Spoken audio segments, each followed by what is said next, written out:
Vamos começar a nossa demonstração e vamos verificar alguns parâmetros de configuração de máquinas virtuais. Vou criar uma nova máquina virtual aqui para vocês verifiquem. Vou clicar aqui em Next. Bom, nessa parte aqui eu posso especificar qual que é o nome que a máquina virtual vai ter.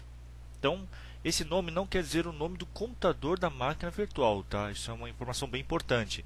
Na verdade, isso aqui é o nome que eu quero que apareça na minha console de gerenciamento. Então, vou colocar aqui, eu posso colocar um nome qualquer, um nome que seja fácil para achar a máquina e poder identificá-la entre as demais, tá ok? Então na console aqui do Hyper-V, ele vai ter várias máquinas que você vai criando. Então eu vou colocar um nome aqui qualquer, tá ok? E eu, se quiser, eu posso mudar o diretório onde ele vai salvar os arquivos dessa máquina virtual.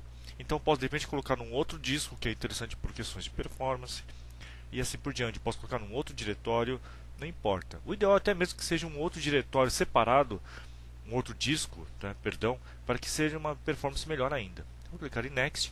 E aqui eu vou falar o seguinte: quando eu quero alocar o meu servidor, ele tem, vamos supor que ele tenha 12 GB de memória. Daqui eu vou falar desses 12 GB, quanto eu quero de memória reservada para a minha máquina virtual. Então eu estou reservando 512. E aqui eu vou escolher qual que é a rede que eu vou utilizar. Então aqui eu posso escolher as várias redes que eu já tenho criado antes, tá ok? Vou pegar uma rede, por exemplo, de produção. E aqui é um detalhe interessante, ele vai criar um novo arquivo VHD para ser utilizado posteriormente. Eu posso taxar isso aqui depois, posso configurar posteriormente, ou posso mandar criar agora e eu posso falar o tamanho que eu quero. Por exemplo, eu quero que ele emule um disco de 300 GB. Isso não significa que ele vai criar um disco já no tamanho de 300 GB. Ele vai criar no menor tamanho possível, mas esse disco pode ser expansível até 300 GB. Para o sistema operacional, ele vai enxergar que tem 300 GB na máquina virtual. Porém, fisicamente você vai ver que ele não vai ocupar totalmente esses 300 GB. Vou clicar em Next. E aqui é um detalhe interessante, eu posso escolher já, se eu quero já instalar o sistema operacional, eu posso falar o seguinte: como eu já estou instalando agora, eu posso escolher para que ele faça boot por um flop disk, né, um arquivo que emule um boot pelo flop. Como também posso fazer o boot, a instalação através de um CD-ROM. E aí eu posso pegar tanto o meu DVD ou meu CD da máquina física, ou pegar um arquivo ISO, né, um arquivo de imagem. Então no meu caso aqui eu já tenho um ISO já feito de Windows Server 2008. Eu posso selecionar esse arquivo ISO, tá ok? E o que vai acontecer é que a máquina vai utilizar esse ISO como se fosse o CD-ROM dele. E aí eu posso fazer a instalação do sistema operacional, tá ok? É bem simples o processo. Então aqui eu posso selecionar o ISO, vou pegar a minha mídia física para fazer isso. Clique em Next, ele me dá um leve resumo do que ele vai fazer. Eu posso deixar marcado para que ele já inicie a máquina virtual acabando este wizard, né? Acabando este tutorial. Então eu clico aqui para finalizar. Ele está configurando a máquina virtual e já iniciou ela. Então o que está acontecendo agora? Ele está fazendo o boot da máquina virtual e já está começando a instalação. Por quê? Eu configurei para que ele utilize aquele arquivo ISO como o CD ou DVD da máquina. Como eu já tinha uma instalação de Windows 2008, ele já está seguindo a instalação. Tá ok? Prontinho, eu caí aqui na console. Então aqui é o processo de instalação normal do Windows 2008. Eu escolho qual que é a língua, teclado, né? Mando instalar agora a máquina virtual. E aqui, como estou instalando no 2008, eu quero instalar, por exemplo, uma versão Enterprise, né? Você não podia instalar um Core, um Data Center e o que for. Aqui vem o termo de licenciamento, né? Então reparem que o processo de setup é igualzinho ao que eu estivesse fazendo numa máquina física mesmo, né? É bem interessante. Aqui eu escolho qual que é o disco que eu quero utilizar. Vejam, ele está listando 300 GB, né, que foi o tamanho que eu defini anteriormente. Porém, ele não está ocupando no host físico, no servidor de virtualização. Esse arquivo não tem 300 GB, mas ele pode chegar até 300. Eu vou desligar aqui a máquina virtual aqui um pouco, porque nós vamos aproveitar só para vocês verem que o setup funciona, é transparente para uma máquina, tá ok? Esse processo é bem simples. A máquina virtual ela não tem consciência de que ela está rodando no ambiente virtualizado, tá? O processo de instalação não muda nada em relação a outra. Então eu vou falar o seguinte: aqui eu tenho uma outra máquina virtual aqui que está desligada, né? Vocês podem verificar que quando ela está desligada, você tem uma tela de preview. Vou criar uma outra máquina virtual, só que vou fazer um processo diferente de instalação. Então vamos lá. Aqui eu vou escolher novamente o nome que eu quero da minha máquina virtual.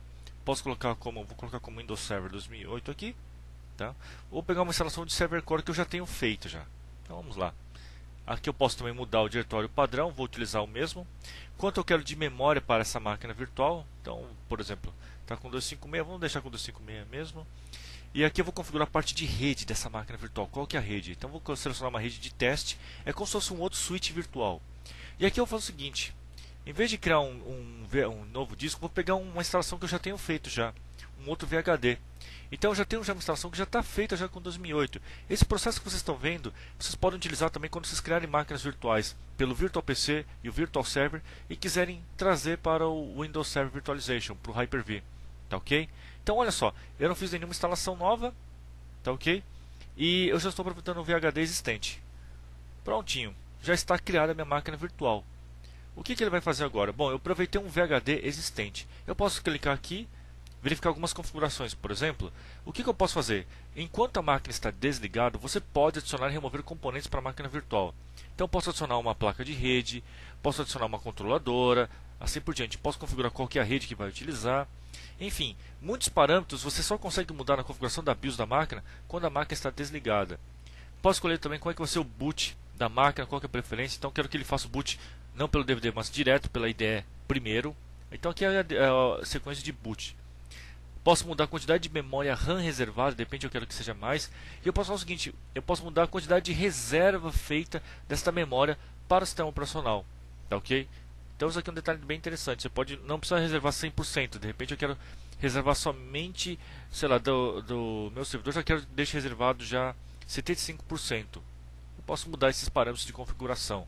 Tá ok? De repente essa máquina virtual não vai utilizar 100% da memória, mas eu quero deixar aqui pelo menos reserve X% para essa máquina virtual. Então é aqui que você estaria configurando esses parâmetros. Lembre-se que esse parâmetro é um dos parâmetros que você não consegue mudar se a máquina virtual estiver ligada. Tá ok? Então é bem importante tomar esse cuidado. Em processadores aqui eu posso alocar quantos cores ou quantos núcleos eu quero para a máquina virtual. Tá? Então isso aqui pode mudar bastante.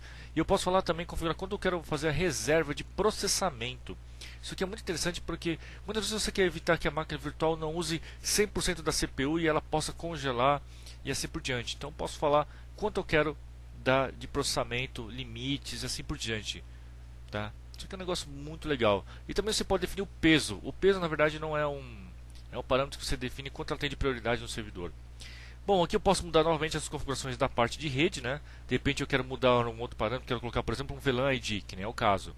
E eu quero falar o seguinte, olha, essa placa de rede vai usar o VLAN ID 12 ou 15, não importa. Então reparem que é bem interessante que você pode, se você configurou errado a parte de física, de hardware, você pode alterar depois sem nenhum problema, tá ok? Inclusive adicionar novos componentes no servidor, aumentar a memória, e assim por diante. Posso definir também o seguinte, como é que eu quero que eu faça o start da máquina virtual. De repente, eu não quero que quando eu estou ligando a minha máquina virtual, eu não quero que ela já saia já rodando. Eu quero que ele espere um tempo, um delay, para que ele possa começar a estar funcionando, para que as máquinas virtuais possam se conectar nele e assim por diante. Então você pode definir uma série de critérios que podem acontecer com a máquina virtual quando ela é desligada, quando você está ligando ela. Se houver uma falha, eu quero que ele faça tal coisa, assim por diante. Então, por exemplo, como é que eu posso criar uma ação de stop, né? Quando eu paro o servidor de virtualização, o que eu quero que ele faça? Não, eu quero que, antes de desligar o servidor físico, eu quero que ele dê um shutdown na máquina virtual. Ou simplesmente desligue, ou dê um save, né? Ele salva a memória da máquina virtual em disco e assim por diante. Isso aqui é muito importante, o pessoal está configurando, principalmente a parte de shutdown, porque ele faz um shutdown limpo da máquina virtual. Você pode também escolher o save, né? Que é salvar o que está na memória. Bom, eu clico aqui em OK, perfeito, já estão validadas as alterações. Tá? Então aqui você pode mudar uma série de parâmetros. Aqui. Vou pegar uma outra máquina virtual, também que eu tenho aqui já criada, né? E aqui eu posso configurar. Reparem que quando estou fazendo o boot, estou ligando ela. Eu também tenho uma janela de auto preview de que está acontecendo com a máquina virtual. E se eu quiser acessar ela, basta dar double clique aqui. Pronto, eu abri a console e é como se eu estivesse fisicamente agora na máquina física. E prontinho, aqui já estou acessando a console do meu servidor. Bem simples, né?